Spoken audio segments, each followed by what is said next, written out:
start actually taking a look underneath the car, we also need to take a look at the engine bay. You know, one of the things that I noticed on a previous vehicle that I was looking at purchasing, the car had a air-raid cool air intake box. And so, you know, people are going to modify these cars. And so you have to expect that. And expecting that, when you decide to purchase, you need to go see what other things have been done to that vehicle. If they've done at least one thing, they may have done other things to the car. And so, although with this car,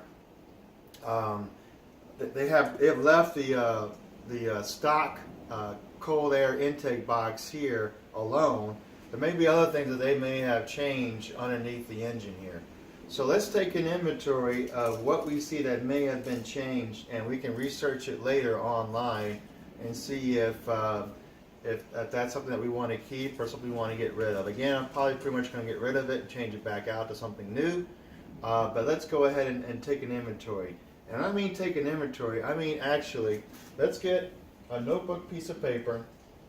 Let's get our notebook and actually take notes of anything that we see underneath the vehicle. So again, let's put on our safety goggles, just in case I have to need to open up something. I don't know if I will, but I'm just going to take a look around here, try to see if things are stock, things have been changed.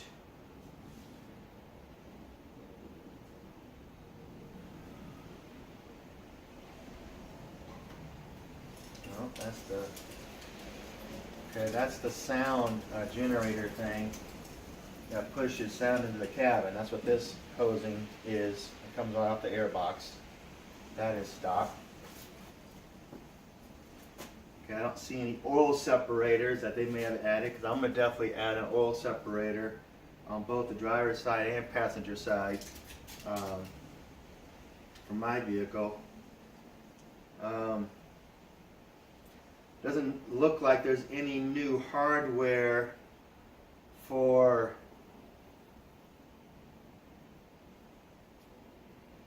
the suspension.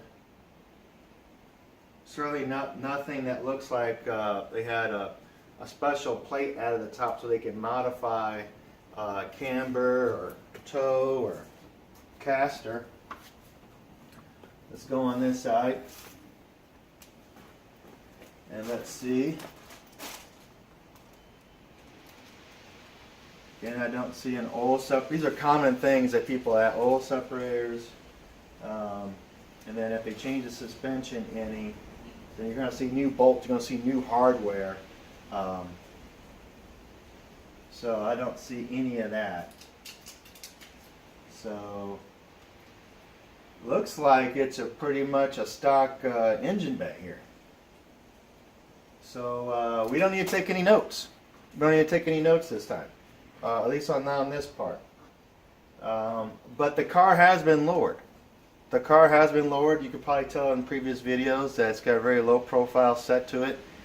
And so maybe they just changed the springs, but they didn't change the suspension. So I'm talking about the, the coilover suspension. So let's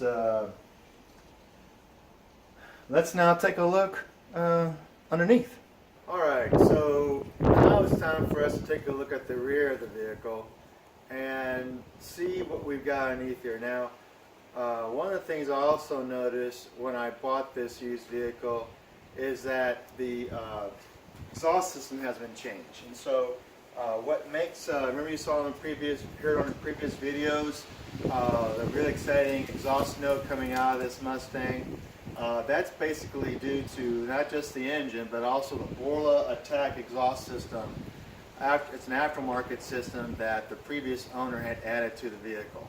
Now that's probably something I am going to keep. I'm going to keep that system because that exhaust note is absolutely amazing. It's a 3-inch setup, but I don't know if the exhaust system is only an axle back installation or a cat back installation. And the only way to find out is to get underneath the vehicle. And so I want to look to see what kind of exhaust system it has, that it has currently underneath the vehicle. And I also want to see if they change the springs underneath the vehicle. I'm betting that springs are definitely been changed because the car looks so much lower now. And so we want to see how both of those are set up here underneath the vehicle. So it's time to get out those tools that we just talked about and start properly utilizing them. So I've got my safety goggles here. I want to make sure we do everything safely. And when you're talking about jacking the vehicle up, don't assume that where you traditionally have put your jack in other vehicles is the proper placement of where you need to put a jack on every vehicle. You know, let's take a look at the manual. You know, it's only a few seconds. Let's take a look at the car manual, and it'll tell us where we should place the jack, and then where we should place the jack stands as well. We are looking to inspect and survey the contents underneath the vehicle. So let's walk over to the door here. Pull out the manual.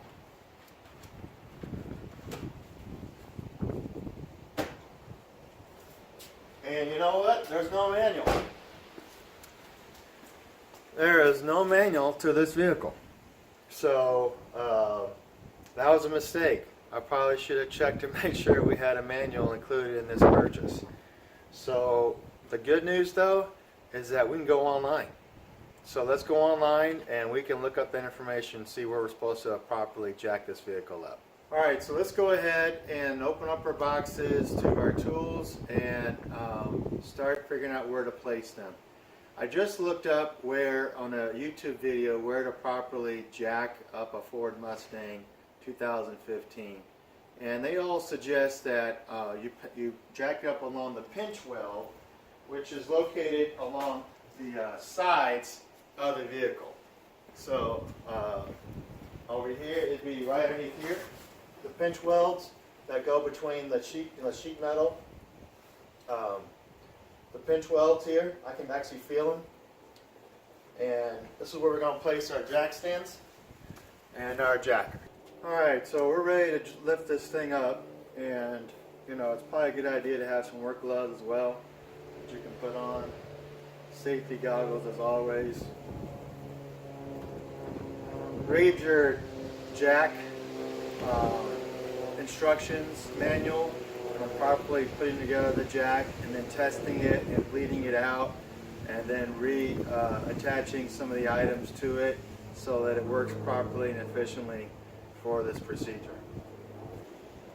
So once again, we want to make sure we understand exactly the procedure of where to jack the car up.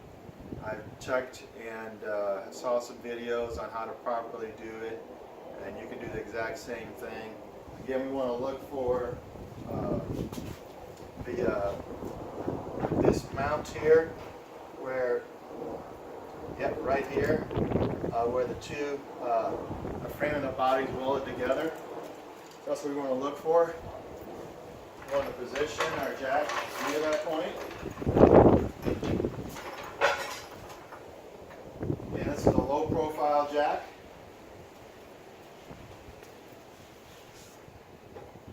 We can move it. It's a jack where you can easily move it into position.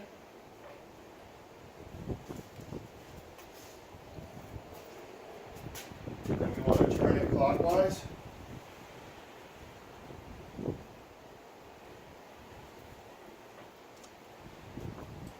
Use the foot pedal to raise it where we want it to be.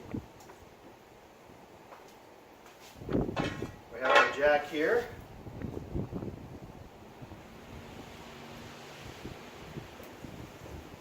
Alright, I think I actually want to move it down further. So let's go ahead and move it down further.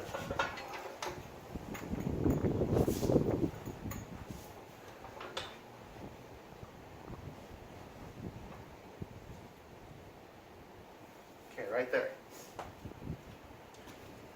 Now we are ready to start. Before we start jacking, remember, we got to use those chocks, right? So now I got this in position. Let's grab our chocks. car already has its parking brake on. Not that I don't think that's going to matter because the front wheels are going to be steady, not the rear wheels.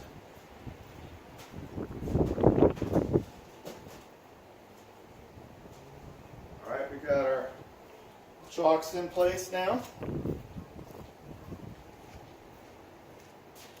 And we are ready to start jacking. Alright, and here it goes. The car is jacking up.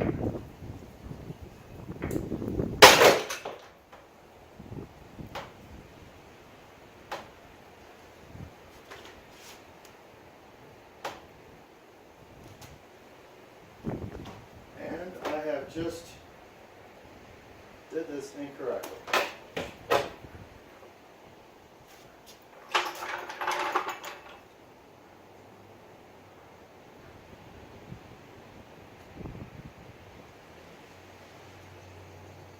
Wow. Did you guys see that? Let me show you.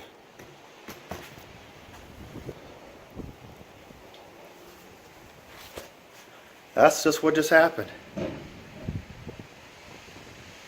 I was on the wrong part of the car, jacking it up. I thought I was in the right spot, and I wasn't. Ugh. All right, so back to square one.